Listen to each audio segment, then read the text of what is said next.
Welcome back mga kaaldab. Ito na naman po ang inyong lingkod, si Mr. Destiny.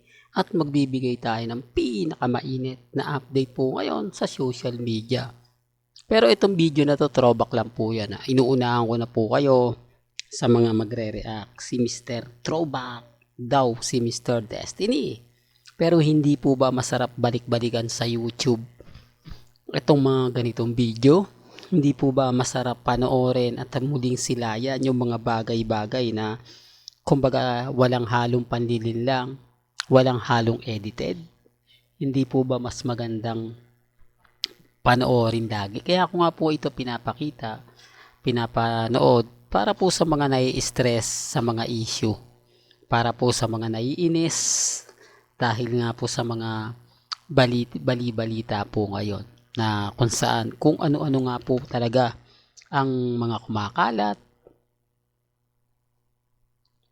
Hindi mo na nga talaga alam kung sino yung paniniwalaan mo at kung sino yung nagsasabi ng totoo. Di po ba? Kaya nga po, marami nagtatanong kay Mr. Destiny. Well, etong update natin patungkol po sa ibinalita ng TV Patrol. Natuwa naman po kasi ako dahil ang nakalagay sa caption at ang balita, muling pinasaya ng nina Catherine at Alden ang mga fans sa mall tour. Grabe, no? Yung tipong binaliktad nila, pinakilig. Iba po yung nagpasaya ka lang at nagpakilig. Di po ba? Gaya po ng pinapaliwanag ko, lagi kong sinasabi, bakit hindi po direktang itanong kina Alden Richards at kay Catherine kung may namumuuna nga po ba sa kanilang relasyon? Kung madedevelop nga po ba o kung sila na nga po ba talaga? Hindi po ba mas magandang pag-usapan yon? Mas maingay yon? Mas kakabog yon? Mas magiging trending yon at mas tatatak sa mga fans yon?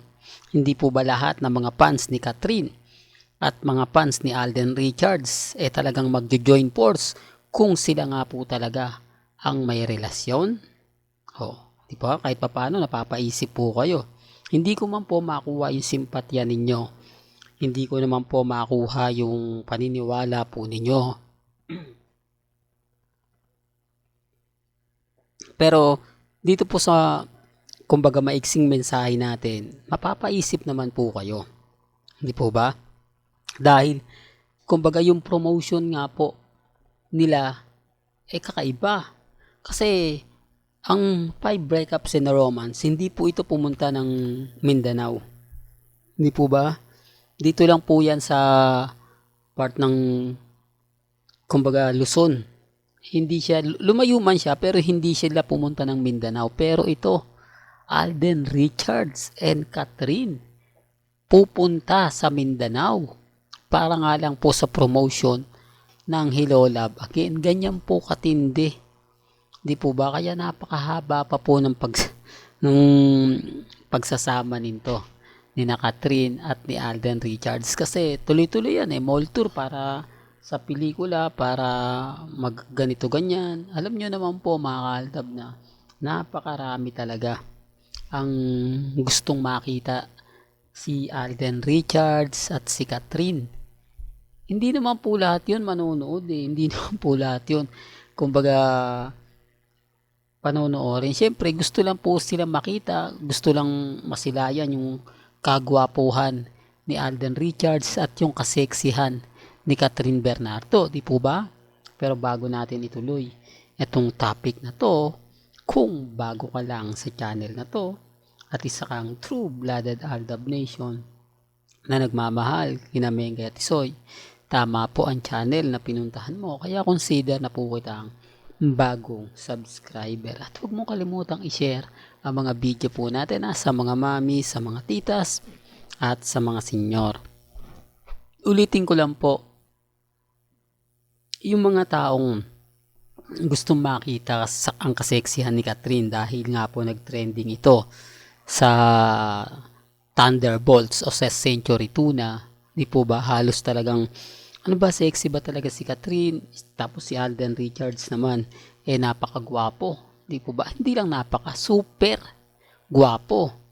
O, kaya ang sabi ko sa inyo, hindi ko pinopromote ang Hello Love Again. Wala po tayong choice kasi yan po talaga yung pinagpipiestahan ngayon. Trending po ngayon ang Hello Love Again Tour o Mall Tour. Kaya nga sabi ko sa inyo, wag kayong padadala. Kaya nga si Mr. Destiny, throwback video po ito. Sa YouTube nyo lang po ulit ito mapapanood. Kaya nga po ako nagbibigay ng mga ganitong video para ipaliwanag sa inyo o explain na chill lang tayo, relax lang tayo. Hanggat na andyan sina Mr. and Mrs. Paul Carson, abay kampante lang. Di po ba? Hindi naman tayo namimilit. At syempre dito po sa channel ni Mr. Destiny, wala naman po talagang pilitan. Kung ano yung pananaw at paniniwala po ninyo, nire-respeto natin yan at ginagalang. Kumbaga, yung paniniwala po naman ninyo, hindi ko naman yung kinukuha. Kumbaga, sabi ko nga po sa inyo, mapapaisip po kayo sa mga ina-update ni Mr. Destiny. Kung sino nga po ba talaga yung totoong karelasyon at kung sino nga po ba talaga yung totoong nagmamahal.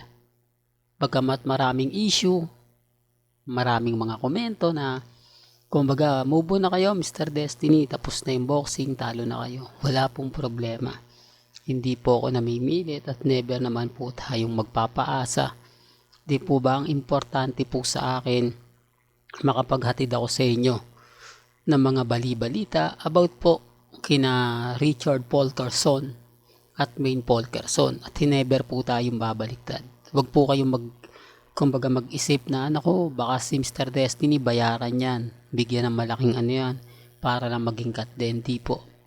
Ako kumbaga tuloy-tuloy lang. Di po ba? Basta't naandyan po ang Aldab Nation, mananatili po tayong kampante. Mananatili po tayong matatag. At least dito sa mga throwback video na pinapaliwanag ko kahit papano, ito yung totoong kilig. Ito yung totoong saya. Hindi po pinasaya dahil lang po sa pelikula, dahil lang po sa nagkita sila, pinasaya. Dito pinakilig dahil naispatan na naman po natin yung kagwapuhan at yung kagandahan ni Mr. and Mrs. Paul Carson. Oops, issue na naman yan, Mr. Destiny. Alam mo kaya ka nababash. Kaya ka lagi na pag-iinitan. Kasi lagi mong binabanggit sina Mr. and Mrs. Paul Carson. Well, hanggang dito na lang po ang ating latest updates. Kaya kung gusto nyo pa po ng pinaka-latest at sariwang update, abay lagi lang po kayong tututok sa channel ni Mr. Destiny para updated po kayo sa mga latest at sa mga bagong video po na ilalabas po natin maya-maya lang. Hanggang sa muli, salamat po sa panonood at pakikinig.